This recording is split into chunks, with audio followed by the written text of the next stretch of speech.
আসসালামু আলাইকুম ভিউয়ার্স, আশা করি সবাই ভালো আছেন। ব্যাচেলর লাইফ চ্যানেল থেকে আপনাদের সবাইকে স্বাগতম। তো আজকে আপনাদের কাছে একটি আমার সামনে ঘটে যাওয়া একটি ঘটনা আপনাদের সামনে তুলে ধরব। খুবই স্তব্ধ হয়ে যাওয়ার মতো একটি ঘটনা। তো আমি শুরুতেই পরিচয় দিচ্ছি। আমি যেখানে থাকি, আমি যে ফ্ল্যাটে থাকি, ব্যাচেলার, তো আমার পাশের রুমে আরও 3জন থাকে। তো এখানে একজনের নাম হচ্ছে হাফিজ।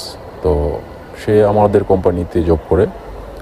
তো তার স্টোরিটা হচ্ছে, সে দীর্ঘ 3 থেকে 3.5 বছর রিলেশনশিপে যাওয়ার পর একটি মেয়েকে বিয়ে করে। তো বিয়ে করার পর তার 6 থেকে 7 মাস হয়েছে বিয়ে করছে। তো খুব ভালোই চলছিল তার লাইফ, হ্যাপি লাইফ। তো সব কিছু শেয়ার করতো আমার কাছে। তো আজকে যখন কাজ করতেছিল প্রতিদিনের মতো, তো আজকে হঠাৎ সকাল 11টার দিকে ও আমার কাছে আসলো। তো আমি মনে করছি যে প্রতিদিনই তো আসে, হয়তো কিছু বলবে। তো হঠাৎ করে দেখছি সে কান্না করতেছে। তো কান্না করতেছে, আমি ভাবলাম হয়তো কিছু হয়েছে বা কোম্পানি থেকেও কিছু বলছে। তো সে সহজ সরল, অনেক সহজ সরল। আমার লাইফে আমি এরকম মানুষ বা এরকম ছেলে কখনো দেখিনি। এত সহজ সরল মানুষ হয় কিভাবে? আমি তার সাথে যে মিশবেন বা কথা বলবেন, সেই একমাত্র বুঝতে পারবেন যে একটা মানুষ কতটা সহজ সরল হতে পারে। তো আল্লাহ এক একজনের এক এক রকমভাবে বানাইছে। তো সে সহজ সরল। তো সে কান্না করতেছে। তো আমি জিজ্ঞেস করলাম কী হয়েছে। তো সে দেখি কাঁপতেছে, কান্না করতেছে, কাঁপতেছে। তো আমি ওকে ধরলাম শরীরে। ধরার পর জিজ্ঞেস করলাম কী হয়েছে তোমার, বলো। তো সে বলতেছে, ভাই, বলতে পারতেছে না যে ভাই আমার ওয়াইফ, জাস্ট এতটুকু বলতেছে যে আমার ওয়াইফ। তো আমি জিজ্ঞেস করলাম, হ্যাঁ তোমার ওয়াইফ কী হয়েছে? কয়ে আমার ওয়াইফ মারা গেছে। আমি তো স্তব্ধ যে কি বলো, সত্যি? আমি সত্যি না মিথ্যা, ওইটা তো বুঝতেই পারতেছি না। যে আমি জিজ্ঞেস করতেছি বারবার যে কি বলতেছো এগুলো। তো ও দেখি পুরো ভাঙিয়ে পড়তেছে, কান্না কাঁপতেছে। পরে আমি ওর ফোনটা নিলাম। ওর ফোনটা নিয়ে সত্যি কিনা বিষয়টা আমি ওর ফোনে কল লিস্ট বের করলাম। তো ওর শ্বশুরকে কল দিলাম। তো হ্যাঁ, ওর শ্বশুর বলল সত্যি। তো আমি খুবই অবাক যে একটা ইয়ং অকাল মৃত্যু এটা। তো আল্লাহ তাআলা হয়তো তার হায়াত ছিল এতদিনের, তো নিয়ে গেছে। তো খুবই কষ্টদায়ক একটি ঘটনা। হ্যাঁ, তো পরের বলি। তো এরপর হচ্ছে তাকে আমি আমার কোম্পানি থেকে একজনকে দিয়ে ওকে বের করলাম। তো আমি বললাম যে ওকে রুমে নিয়ে যাও, আমি লাঞ্চ টাইম আসতেছি, আসার পর ওরে একটা গাড়িতে তুলে দেবো, তো ও চলে যাবে। তো যেই কথা সেই কাজ। তো ও কি করছে, রুমে আসছে। তো আমি তো কল দিচ্ছি, খোঁজখবর নিচ্ছি যে ও তো অন্যরকম সহজ সরল মানুষ। তো আঘাতটা অনেক গুরুতর, যেহেতু প্রিয়জন আর অ্যাজ এ ওয়াইফ, একজন ভালোবাসার মানুষ প্লাস ওয়াইফ, সে পৃথিবী থেকে চলে গেলে এর থেকে কষ্টদায়ক আর আমার মনে হয় না একটা মানুষের কিছু আছে। তো সেক্ষেত্রে আমি কল দিলাম। তো আমি যাকে পাঠাইছি ওর নাম হচ্ছে হৃদয়। তো আমি বললাম যে হৃদয়, ও কি ঠিক আছে? আমাকে বলতেছে যে ভাই, ও তো ঠিক নাই, ও কেমন যেন করতেছে, পাগলের মতো করতেছে। তো ও বলতেছে ও চলে যাবে। আমি বলতেছি যে ওকে একটু রাখো, আমি আসতেছি রুমে। তো দেন ও বুঝাইলো, আমি বুঝাইলাম।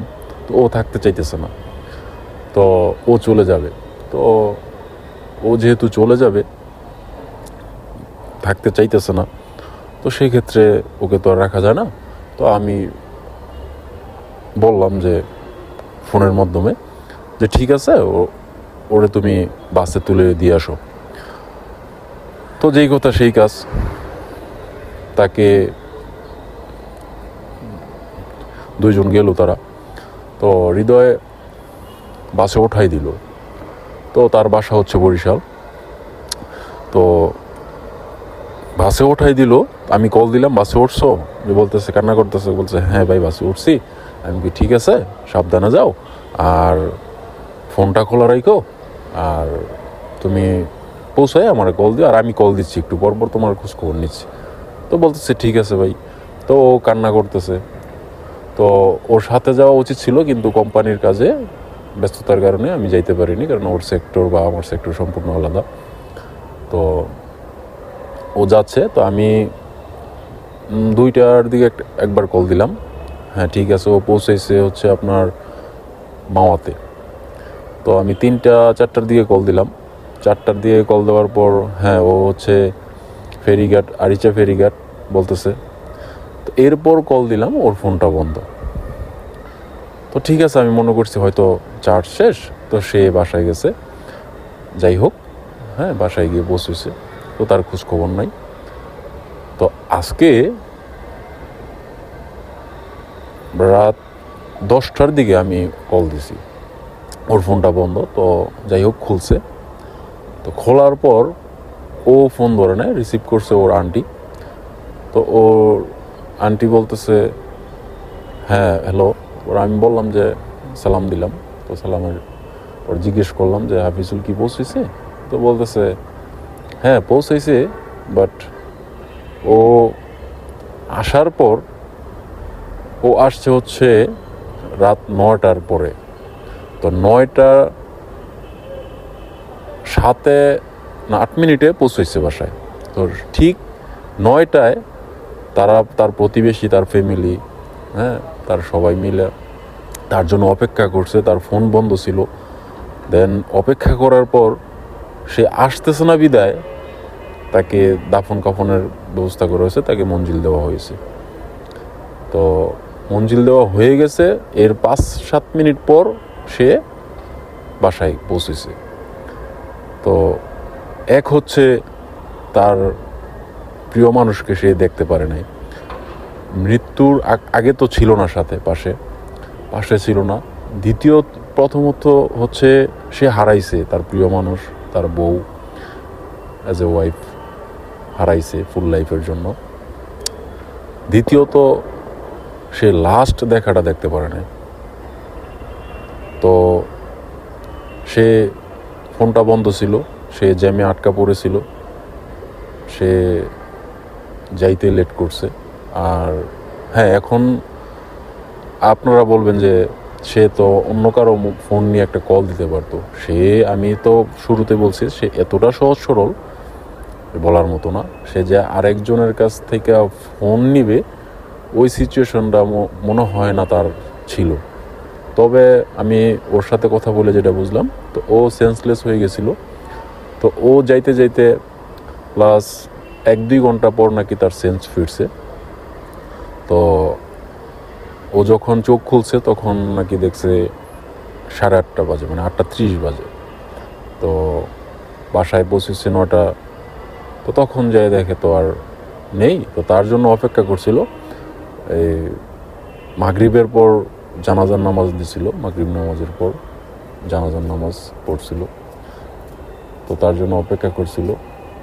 তো আমার কাছে বিষয়টা খুবই মানে ভিতর থেকে, অন্তর থেকে খুবই খারাপ লাগছিল বিষয়টা, যেহেতু আমার পাশেই থাকে।